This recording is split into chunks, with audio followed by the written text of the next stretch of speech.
About 2 days ago, the MLB announced, I think, one of the stupidest possible brand deals and marketing deals that a sports league could make.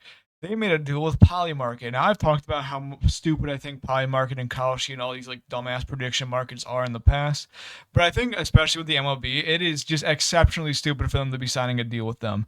And so the main reason why this is like such a stupid idea for the MLB is because they've had such a massive gambling scandal in like the last year that still hasn't gotten resolved, but it literally involved like players betting on their own performances and then intentionally like throwing pitches in a specific way such that they can just, make free money off of people who are betting on the games. So the big story about gambling in the MLB was surrounding the two relief pitchers, Emmanuel Clase and Luis Ortiz. And these two guys were basically found to have been throwing out really bad pitches on the first pitch of at bats and the first pitches of their appearances, just so that people who they were in contact with could win bets. And it's not like they were betting on themselves to throw strikes, get people to bet on them doing successfully.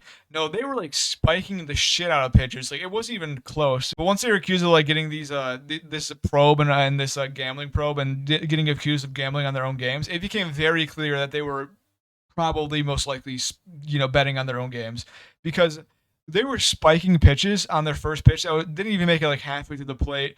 And there was, I think, one time where Emmanuel Clase, or I think it was Emmanuel Clase, threw a ball that was like, it was really bad, but the pitcher or the batter swung at it, and he looked very unhappy that happened. And it kind of seems very suspicious that there might be some bigger motivations going on for why he threw such a dog shit pitch in the first place, and is also mad that the batter swung at it. And in Emmanuel Clase's case, it really does not help at all that if you look at his statistics from 2024 to 2025, it's just everything is significantly worse. Basically, nothing is better, and it kind of seems like him throwing games and throwing pitches and just betting on his own pitching appearances has made him a much worse player in every way. And so this is kind of a big issue. As a professional sports league, you do not want your players throwing games to appease gamblers and to potentially make money off of their own shit performances, because that just is a race to the bottom, and every single person in your league and in your game is probably just going to start throwing like they did. But the MLB didn't think that was such a big issue.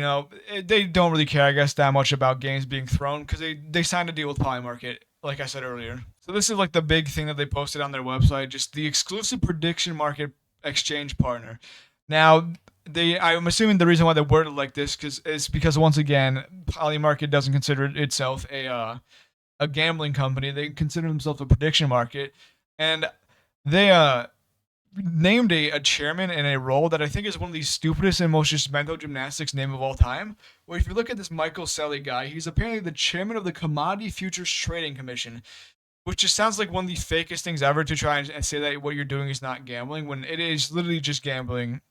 If you do the most just insane amount of roundabout speaking to try and justify yourself not getting sued to legitimate oblivion and getting prosecuted by any sort of laws that prevent gambling in the way that you're doing it. And maybe you would think that at least Polymarket is bringing in really, really good bets and really good, I guess, information and news on the MLB, the state of the MLB, and everything that's going on in the sport. But if we go into the Polymarket Sports and we look at one of their most recent tweets about the MLB, it says, just in, Paul Skeens, which is spelled incorrectly, by the way, Cy Young odds are up to 28%, first place, after photos surfaced of his girlfriend Livy Dunn on another man's shoulders during Baywatch filming.